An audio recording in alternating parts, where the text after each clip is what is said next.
right now we have a very special treat, not that any of the other speakers weren't a special treat, but a 5 to 7 minute speech. So that ought to be a good crescendo, a little piece of fireworks to end our meeting tonight.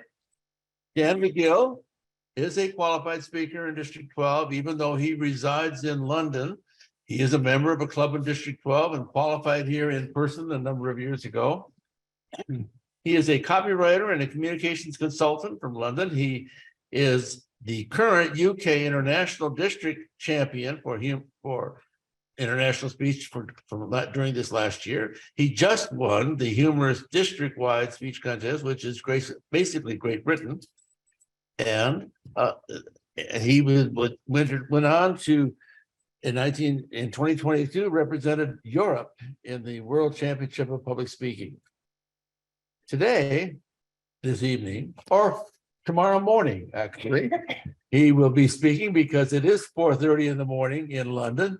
Now, he wasn't sure he'd be able to be up at Friday to give his speech, so it's given as a recording, so we will see how that goes, bringing in a recording of a speech. I think we've done that once before. He'll be giving a 5 to 7 minute speech. This is the winner of the District 91 speech contest, humorous speech contest. And the title of the speech is The Lightbulb Moment, a light bulb moment. Dan Magill. Hello, District 12 Speakers Bureau. Well, if you're seeing this video, it means I haven't made it. I was attempting to stay up until the meeting tonight. It's currently just after 12:30 here in London. I think I got my times a little bit mixed up. It turns out I wouldn't be speaking there until 4:30 a.m., which is 4 hours away from now. And let's see if I make it. If I do, then great. If not, then you'll be seeing this video. Tom Jameson has asked me to come this evening and give the humorous speech that I won the district contest with in District 91 here. Now, over the last few weeks, I'm back in London now, but I've been in California. I've been visiting lots of your clubs, and I've given this speech in many of those clubs. And I even gave this speech in the humorous contest at District 12 last December in person when I came out to California. So most of you have probably already seen this speech too many times, but for anybody who hasn't, enjoy, or try to. And anybody who has, well, maybe now's the time to go and make a drink. Who knows? Anyway, let's get on with it. The title is Lightbulb Moments, and this is the speech. Have you ever had one of those ideas late at night while you're lying in bed?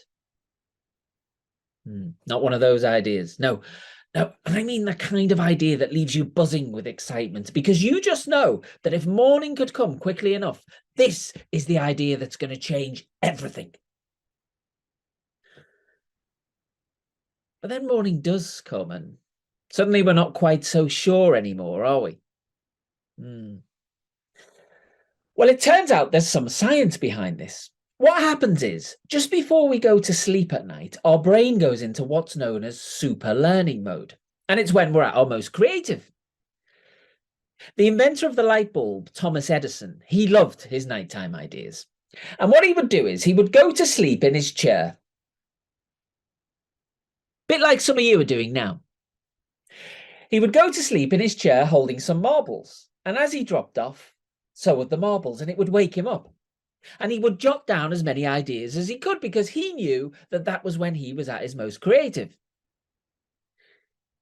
And yes, unfortunately, there is some truth in the rumor that shortly after visiting the District 12 Speakers Bureau, Edison invented the red light bulb. Timing light, in case any of you are thinking anything else. Mr. Toastmaster, fellow Toastmasters, and anybody just entering super learning mode.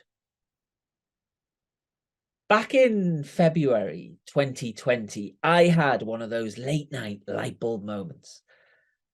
Lying in bed at 3 a.m., I decided I was going to quit my day job and become a stand-up comedian. Yeah, nobody laughed. The following morning, of course, the doubts set in. So I called up my Toastmaster mentor to see what she thought. Go for it, she said. You'll make a hilarious comedian, she said. I can't wait to see this magical journey of yours unfold, she said. She said no such thing. She's my unpaid Toastmaster mentor. She didn't even answer the phone. But it didn't matter. I'd made my decision. 18 COVID-filled months later, I got my first stand-up comedy gig at a big club, a big Toastmasters club. And it went something like this. Hey, how many Toastmasters does it take to change a light bulb? 100? That's 1 to change the bulb and 99 to try and find the evaluation form on pathways. What's the difference between a Toastmaster and an ex-Toastmaster? Currently about $15. And if you don't get that joke right now, come and see me in September. Afterwards, a lady came up to me. She said, Dan, that was fantastic. She lied. She said, I want to book you to come and do some comedy for me at a charity night I'm running next month. I thought, brilliant. We exchanged details. The day before the gig, she sent me a message on Facebook. She said, hi, Dan. I just want to check you're not going to say anything offensive tomorrow. She said, this is a charity for disadvantaged children, and there'll be lots of sensitive parents in the audience. Now, I have a daughter with a disability. Her name's Emily, and she's profoundly deaf. So I replied to this lady. I said, no problem. I said, I do actually have a deaf daughter, and some of my material is about her, but don't worry, it's not offensive. That's what I thought I'd typed. It turns out that what I'd actually typed was, no problem. I do actually have a dead daughter, and some of my material's about her, but don't worry, it's not offensive. Smiley face, thumbs up, wink. Now, I didn't know what I'd written. I had no clue. And she replied, I'm so sorry. That's just the worst thing that can happen to a parent. I didn't know. I didn't know. And I replied, no, no, no, no, no, no, no, no, no, no, no. We've always tried to make light of it. Even on the day we found out. We all went to Pizza Hut. She replied again. Do you mind if I ask how it happened? I said, we don't know. I said, we didn't even notice for the first 6 months. It was only when we were calling her and she was completely unresponsive, we got suspicious.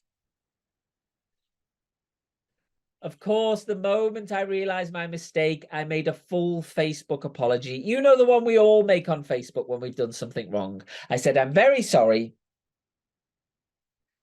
My account was hacked. Please ignore anything you've heard from me in the last 24 hours. 2 years on, and I'm back at the day job. But I still do the comedy sometimes too. I enjoy it. I know I'm never going to be a professional stand-up comedian. But in a world that's become all about reaching the destination as quickly as possible, isn't it nice to just enjoy the journey sometimes? And when you think about it, it's a lot like sleep itself. We don't go to sleep at night just to get through to the next morning, do we? We sleep to rest, to grow, to dream. And those dreams, those ideas, those crazy, invigorating ideas that can often seem so silly when we wake up the next morning. What if they're not so silly? What if, just like Thomas Edison, yes, you might be losing your marbles, but you might also be stumbling across your very own light bulb moment. How many lights are you allowing to go out when the sun comes up and you let the self-doubt creep in? That reminds me, I had a fantastic idea last night. I'm going to call up my Toastmaster mentor and see what she thinks. And yes, it's a phone too. Ah, hello. Hey. Yes, it's Dan. Dan Magill. No, not Dan Magill from Tinder. From Toastmasters, yeah.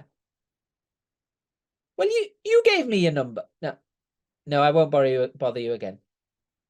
All right, sorry. Okay, sorry, Connie. Miss Jameson. Yeah, okay, thank you.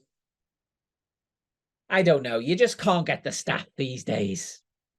Back to you.